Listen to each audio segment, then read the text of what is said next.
បងប្អូនថ្ងៃនេះខ្ញុំមករកបទ X Zoom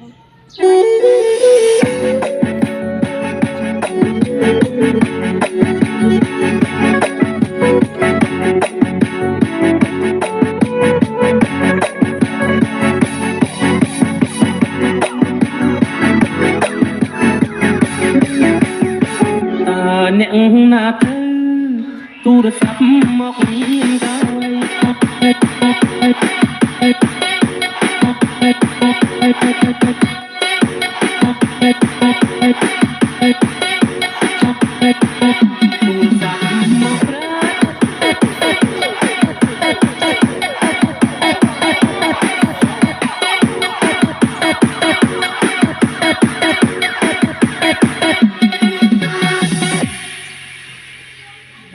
អ្នកណាទៅ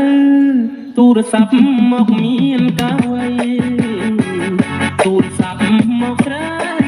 ឲ្យបងទៅចាប់ម្លេះ ជម្រាបលាបងប្អូនចាំជួបគ្នានៅវីដេអូក្រោយ